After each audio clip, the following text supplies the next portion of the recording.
Okay, we are live, take two. So everybody keep your fingers crossed. Jeannie, are you good? Yes, I'm good. All right, it's Sonia and Beanie.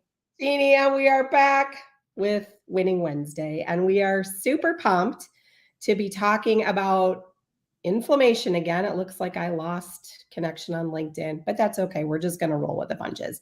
So it looks like we are live here on Facebook and also on YouTube. We may or may not be on LinkedIn, and that's okay. We're just going to roll with the punches. And so, if you guys are here with us, say hi. Let us know where you're watching from. And if you're on the replay, let us know that you're here as well, because we'd love to give you a shout out as well.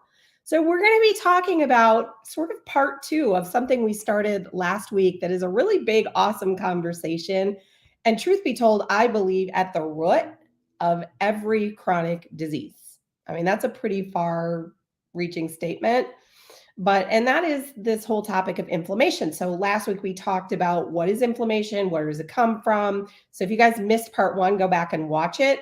But today we're going to dig in and start talking solutions. And believe it or not, this is not a one video conversation. This is like multiple conversations. So we want you guys to feel really informed after you've watched this little series on inflammation, that you know what you're doing and you know how to stay healthy based on getting the inflammation out of your body, extinguishing that fire within. So let's get into that conversation. We're going to talk about food, which is really relevant to me being a registered dietitian, nutritionist, and certified diabetes educator, and also a holistic anti-aging specialist. But Jeannie, tell us, remind us your background again as well. Yeah, my background is in exercise science, and I'm also a board certified health and wellness coach. I'm working in clinical environments and corporate, working with health insurance in the past. Yeah, just helping a lot of individuals make lifestyle changes based on their blood work results, their health conditions. I used to work in cardiac rehab.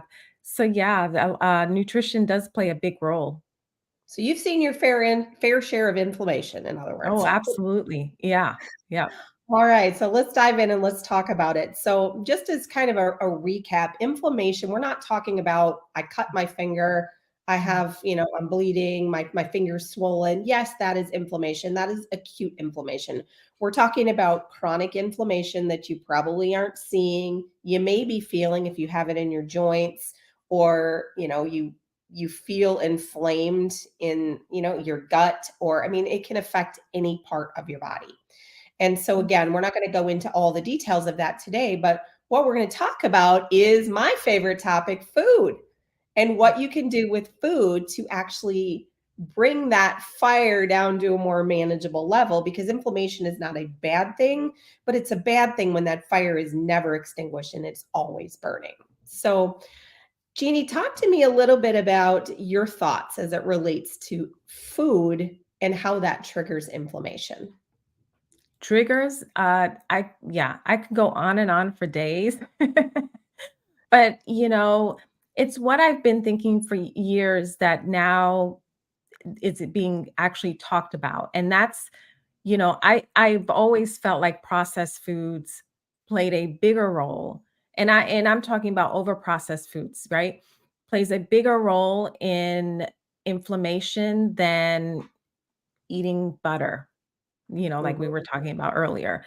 Um, I I think that's what, because if you look at the diet industry and, just regular food manufacturers in years ago, they used to talk about margarine being healthy for you and like Diet Coke being the healthier option. And so when you look at these things, it's like there's more and more studies that are coming out that are showing that some of these artificial sweeteners are actually more detrimental than just having, natural stuff like maple syrup or honey, you know? So Mhm. yeah, I definitely see the inflammation coming from a lot of processed foods. And I think it's interesting because when we look at, the US in general, like there's so many healthy options these days versus in the past. And there's a lot of healthy recipes that you have access to, yet a lot of the population's obese, overweight, And it just keeps going in that direction. Like we're more unhealthy than ever. And I really do believe that is because of the processed food. Even the healthy, so-called healthy foods are hidden behind these processed packaged products that are just overly processed. Yeah. As an example, the whole organic movement, which I think is a wonderful thing because organic, even though you can't guarantee it's 100% free of everything here in the United States and other countries, we're not speaking to you because you may have more rigorous standards than they do here in the US. But even, if you pick up a bag of, let me use organic tortilla chips as an example, on the front of the bag, it's like, okay, this must be a better option, right? It's organic. It's, probably not GMO because it's organic. I mean, that's what they tell us, that if it's organic, it's non GMO. So we know it's not genetically modified. But then you flip over the bag, and most people stop just looking at the macronutrients: how many calories, how much fat, Mhm. how many carbohydrates. They stop there. But then you scroll down to where the ingredient list is. And all of a sudden, you start seeing canola oil, you Mhm. start seeing other seed oils, and we'll talk about that in a second. You see a list of maltodextrin, Mhm. like a list of ingredients a mile long that are on what we call the GRAS list, generally regarded as safe here in the US. And it's like, by who? You know? So I remember back when I went to school, and this started like before I even went to school to become a dietitian, but if you think about, after World War II, and then we get into, more of this sort of industrial age, and we, as we move into the 70s, 80s, women start leaving the home and working more outside of the home. And what are we looking for? We're looking for faster options, cheaper food. Mhm. And we have the advent of things like margarine and liquid oils that are, quote, heart healthy, or we were informed at that time by the American Heart Association or other organizations of the time that these things were healthy. It's don't eat butter, eat margarine, eat fat free garbage, fat free cheese, right? I used to joke about fat free cheese, American cheese slice, that if you took that piece of cheese and you threw it on the window, it would stick. Yeah. It's like rubber, right? Yeah, Fat free absolutely. cheese. Oh, it's Yeah, disgusting. yeah, Anyway, this is the stuff that we've been conditioned to think about. And so now we're backpedaling and unlearning some of these things. But when you look at the advent of these packaged, processed, bottled, however you want to look at it, frozen foods, and I'm not talking about a bag of frozen organic blueberries, I'm talking about your frozen dinner. Mhm. I Yeah. guarantee you, with a few exceptions, your frozen dinner is much more than meatballs, vegetables, and rice, or, bad example, but you get my point. There's a list of ingredients a mile long. And we used to say, don't eat it if you can't pronounce it, but that's not good enough anymore. Yes, Right. that still applies. But I look at it this way: if it has a million ingredients and they're not good quality ingredients, you probably shouldn't be eating it. So it's the unhealthy ingredients that are causing us to be inflamed. Yeah, yeah. The body doesn't recognize margarine. The body recognizes grass fed organic butter produced by the cow Yep. that was always producing butter, right? Mhm, mhm. Think back to like years past, they didn't have all these convenience foods. But nonetheless, the more convenient we've gotten, the sicker we've gotten. To your point, Jeannie, the more obese we've gotten. Yeah, So, and okay, so it means packaged foods. We've talked about ingredients. Let's talk about some of the things that, as I call, people are familiar with, like the dirty dozen and things like that, Mhm. and the chemicals and the pesticides and the herbicides that are sprayed on food. Those are a source of inflammation. Yeah. So, talk to me about how important it is to buy organic. Yeah, I mean, that's a priority for me. I definitely, I most of the time will buy organic everything, but if I can't find like bananas, for example, the regular, I'll go with like the tough skin, Mhm. fruits or vegetable. I'll just put in that category because I can't think of a vegetable that actually has the tough skin, but you know what I mean. Like if you have to actually peel it, to get to the core of what it is you're gonna consume, then generally, I'm okay with not going organic with that. Um, a watermelon or a banana, but if it's like grapes or strawberries, blueberries, those types of things, I will when I bring them home, I'll actually wash them in a container of water with vinegar or baking soda, and just let it sit for like 10 minutes and then rinse it really well. And that's how I go with it. Like, I don't buy everything organic, but I'll buy the things that I need that I'm going to put the whole thing in my mouth. I will buy that organic. Right, exactly. So an easy way of thinking of that is if you're going to eat the skin, make sure it's organic. If you're going to get rid of the skin, Mhm. it's probably okay if you need to cut corners somewhere to choose conventional produce. So the whole reason we're talking about this is because the chemicals, the herbicides, pesticides, whether it's glyphosate or there's a million other ones, those are big causes of inflammation. Mm, So again, it comes back to being a good detective and looking at where does this food come from?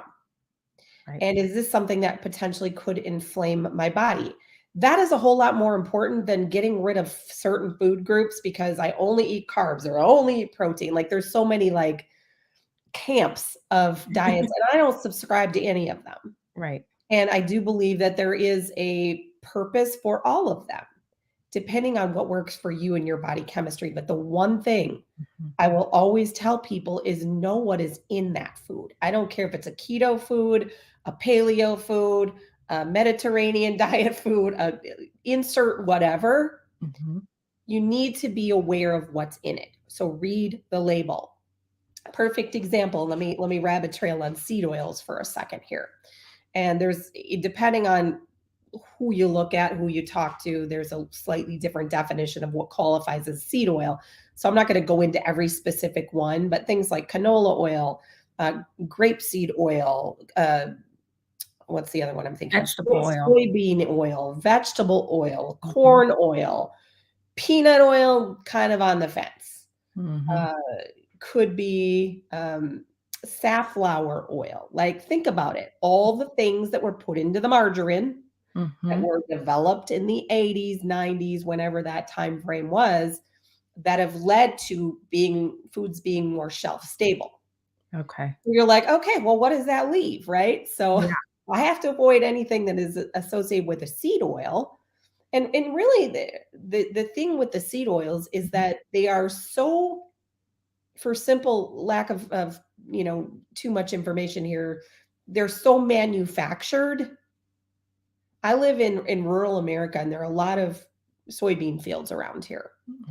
And my argument has always been, what are those soybeans for? Mhm. Making cheap oil to make cheap food to make sicker people to Wow. make a profitable pharmaceutical industry. And I'm sorry if Mm. I offended anybody. If this isn't the conversation you want to hear, scroll on by, but this is stuff people need to hear about. I agree. If we Yeah. get flagged for this conversation, so be it. But anyway, so what does that leave? If we have to eliminate all these seed oils, and again, go do your own research. I invite you, I encourage you to be your own advocate. So what does that leave? Plenty of things. Real grass-fed butter, real lard. I know, I know. In the 90s, it was like, don't eat lard, it'll kill you. Real lard, real Mhm. tallow, real ghee, duck fat. I mean, there's so many things. Avocado oil, if you want to do a vegetable oil, coconut Mhm. oil, right? So these Mhm. are single ingredient foods that have not gone through a ton of processing. They just are sources of clean, healthy fat. Wow. So not This is only good to does know. yeah, Yeah. I mean, it's very eye-opening, and not only do those foods help you avoid the others, they're Mhm. also very anti-inflammatory. So Wow. they help you avoid the inflammatory foods and the ones that the seed oils and things that I talked about, but they also help your body decrease inflammation. So healthy fat is one of the best ways to decrease inflammation. I'm I'll glad you clarified this because I think this is a topic that a lot of people are very confused about. I always tell people the if there's one thing guaranteed to confuse you for life, it's nutrition. Guaranteed. Because next year you'll hear something else. And Yes. so I, as a scientist, because that's truly what I was trained in, is the sciences, the science of nutrition. I look back and I'm like, okay, an apple is an apple, right? A banana is a banana. A pecan is a pecan.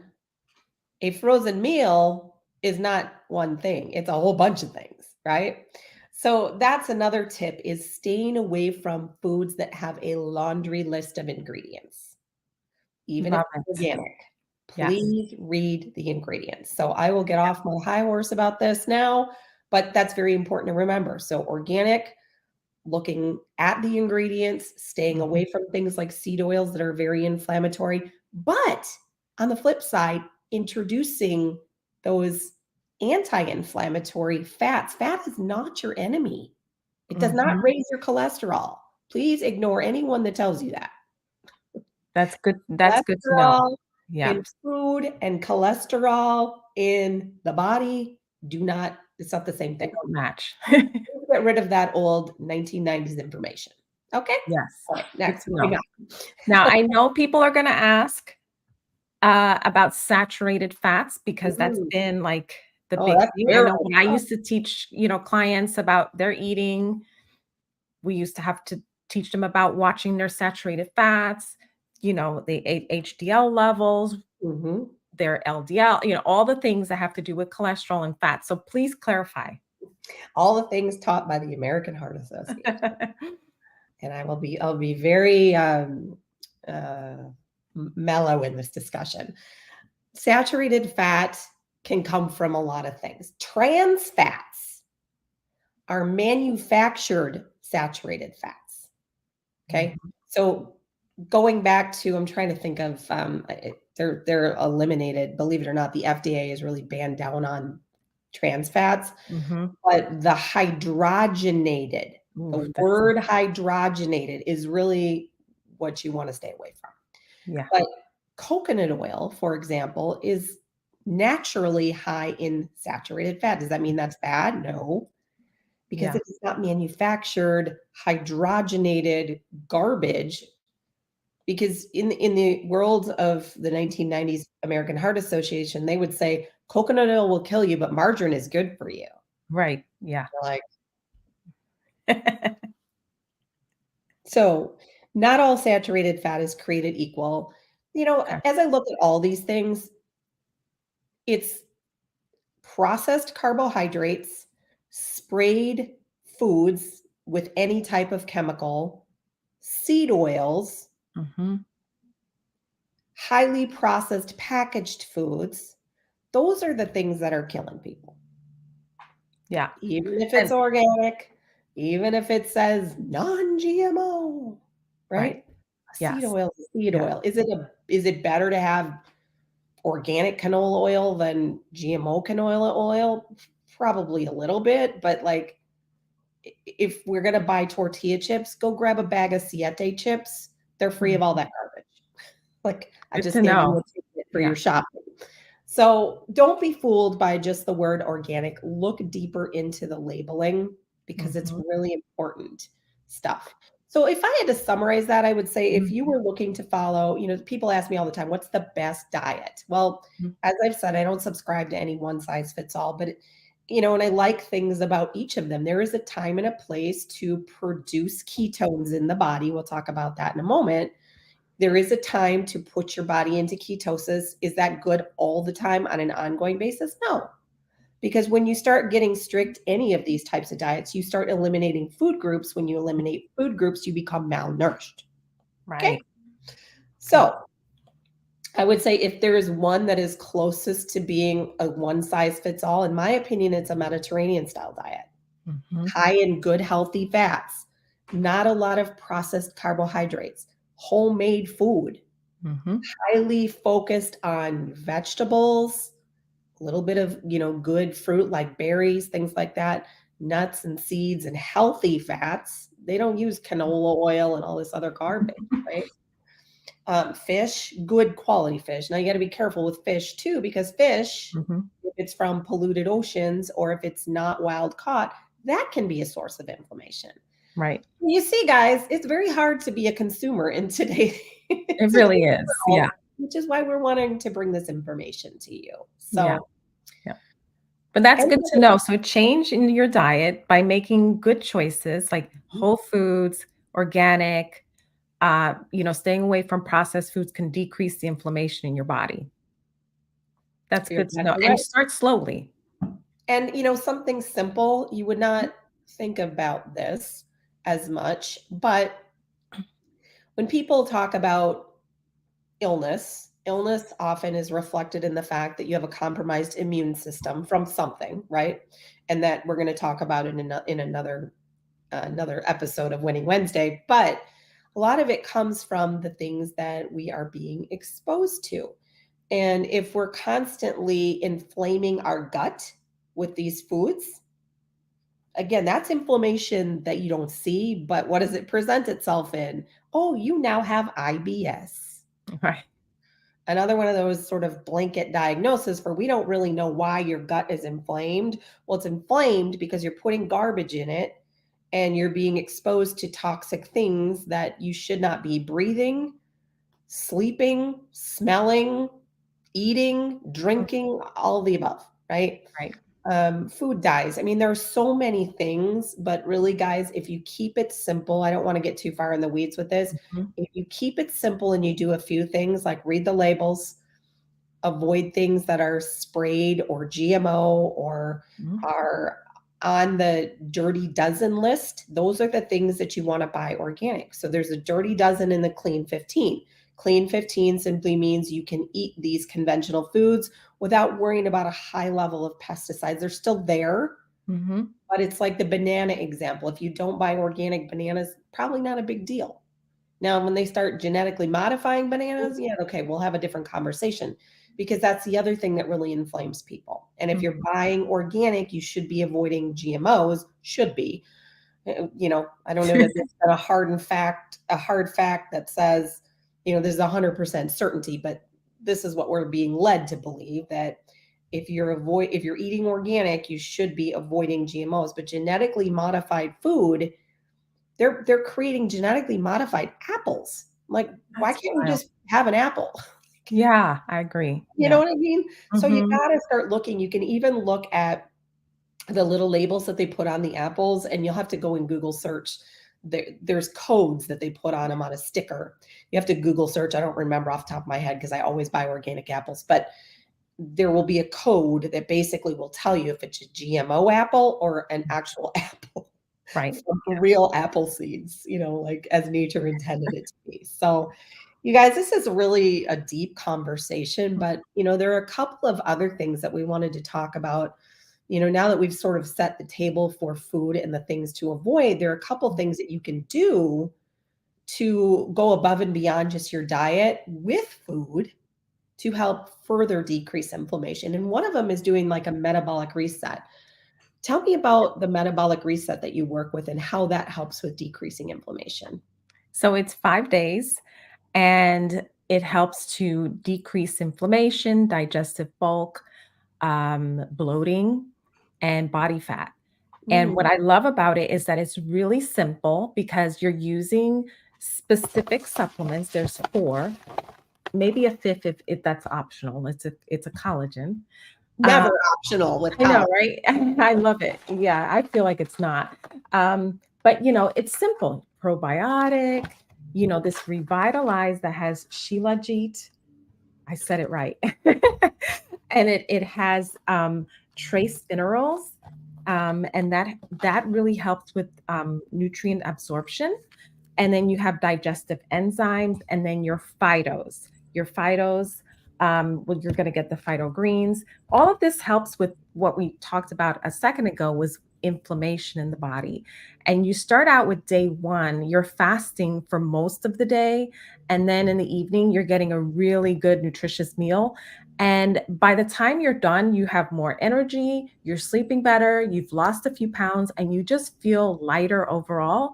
And you definitely feel like you've released all of those things. And then you're like jump starting, those wellness goals that you have. So whether it was to, start to eat healthier overall to provide your body with what it needs and have more energy, sleep better, you can continue doing that. If you want to lose weight, it's a great path because now you're curving your appetite and your cravings. So I really love it because it's so easy. It's 5 days and you get the meal plan, you get the guide, you get support and accountability. And those 5 days go by quickly. By the time the weekend hits, it's like I came out of it. I did it a few weeks ago. I lost 4.6 pounds, 1.1% body fat. And I had no cravings. I had no cravings for salty foods or sugary foods. And it's like you want to continue eating healthy. And I know you just did one too, Sonia. So please share Yeah. with us. I'd love to hear. Drum roll, please. Yes. Yes, I just finished mine well, I did it last week, so Monday through Friday. And I released 4.7 pounds, which is Mm, awesome. And I have hypothyroidism and I'm fighting through detoxing from toxic mold. So for me to lose weight is like an act of that's conquest. incredible. Yeah, Um, so, that's incredible. that being said, it just shows you that when you start to remove toxins and things, because I've been working on Mhm. this for a while, that I'm removing layers of inflammation. But also, guys, as you release body fat, what are you doing? Removing layers of inflammation, Yeah. right? Fat, and I don't mean dietary fat. I'm talking about fat on your body, with the exception of the brown fat. You want some brown fat, Yeah, but the more body fat you hold, the more inflammation you hold. absolutely. That's just very common, which is why, it's important to exercise and do all these other things to build Mhm, lean muscle. And we'll talk about that another day. mhm. But, things like this 5-day drop can really help to reset your body Yeah. so that, and that fast that you talked about, day one is a fast. So for people who are like, I can't do fasting, this is a perfect sort of segue into that because you only fast from, getting up in the morning until you eat supper. So that's like, 5, 7, 8 o'clock, whatever time you eat. Yeah. So that's a chunk of the day. And you're not 100% fasting because you're flushing your body with the Mhm. Revitalize and the greens and things like that. But let's just say your load is very low, your dietary load is very low, and so that in itself, that one day helps to drastically reduce inflammation. Yeah. So that's, Isn't that incredible? I love it. yeah, and so it's Yeah. not a difficult program to do. It's Mhm, very affordable, and that's what I love about it, because not everybody can afford to do fancy programs and things mhm, like that, but they can afford this because the program actually, not only can you use the meal plan monthly, mhm. but there's enough products for 2 to 3 of those drops Yeah. in those products that Jeannie was sharing. And Yeah. those products, obviously help facilitate all of these things that we're expecting from the 5-day drop. Yeah, because actually the box is most of these are 30 days. And Mhm. so some of these you're just going to use one packet. The Revitalize, you're going to go through it more. So you may be out of maybe one or two products after two, but you can definitely get two solid resets out of it and then continue to use the products after. If you don't spill them I'm on so the ground, excited. right? It's like, Yeah, so it's a great program, and honestly, like, I think people should do it at least quarterly, if not monthly, especially if you are on a weight loss mission, do it monthly. yeah. And we'll just leave it there. And then the last thing I just wanted to give honorable mention to, because fasting is one of the best ways to decrease inflammation in the body. You can do a water fast, you can do a dry fast. Those are very difficult. Mhm. Uh, Sometimes doing a 1-day water fast is doable. When you start getting into 3 and 5 days, it gets a little Mm, bit challenging. So I use a program called Prolon, which is a fasting mimicking plan. And it's got, different, let me pull out a couple things here, but it's got a very specific meal plan, but it has, 5 days of exactly what you need for the day in this box. So it's like, I've got a weird glare here. Everything you need, but it's soups and mm, teas and just everything that you need to give your body the benefits of doing a water fast without drinking just water for 5 days. So yeah. that's another really great program. I interchange the two of them because the 5-day drop it's got a little different purpose, but Mhm. it's also easier for most people to do. For people that get a little hardcore and want to get into fasting and things like that, which I think is amazing, I try to do a Prolon at least once a quarter. So they're both great programs. One does not need to replace the other one. It's how many of these healthy things can you introduce to your body to take that decreasing inflammation to the next level? Because the studies that have been done on fasting and the science of autophagy or auto eating old unhealthy cells is mind blowing. It's Yeah. literally eating up inflammatory cells, spitting them out, Mhm. and we've got new cell turnover now. So it's Yeah. really powerful stuff. But that is the power of food, you guys. Yeah. Notice outside of the supplements that were included in the 5-day drop, we really weren't talking about you have to take 50 supplements. We're talking Mhm. about doing this with food. Right. And that's what I So love about it. Yeah. yeah, so I hope you guys found this helpful, and we're going to continue the conversation because there's a lot more to this story. Mhm. But as I always tell people, if your food isn't right, your supplements don't matter. Okay, you cannot you cannot out supplement a bad diet. Did I say that right? In other words, you cannot Yes. take a bunch of supplements to replace what you're eating. A funny story before we close. One of my friends when I was growing up, it was actually one of my very first introductions to network marketing. Her mother and father were deaf, and I learned so much from them, just amazing people. But her mom would literally eat bowls of popcorn for dinner. That would be her dinner, a bowl of popcorn. Oh, But wow. if you looked on her countertop, she had every shackly vitamin you could imagine. So she would pop like 25 pills with her bowl of popcorn and felt healthy. Wow. Yeah. Wow. So anyway, do not try to replace food with supplements. Supplements are made to supplement a healthy lifestyle. Yes.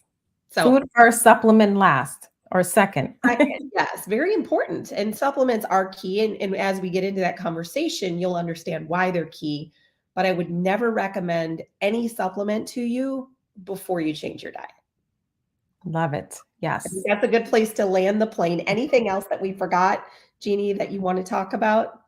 No, and just let us know, just comment below and let us know if you want to participate in the 5-day reset, or just drop the word reset down in the comments. Or if you want the Prolon, just drop the word Prolon. And we'd be happy to get some information to you. Mhm. And certainly, if there's any way we can help you with your health goals, that's what we're here for. So let us know. Don't be in the witness protection program. I know that sometimes people don't like to comment on videos. So our inboxes are always open wherever you're watching from. So thank you guys for being with us here today, and we'll see you next week. Bye, everyone. Bye.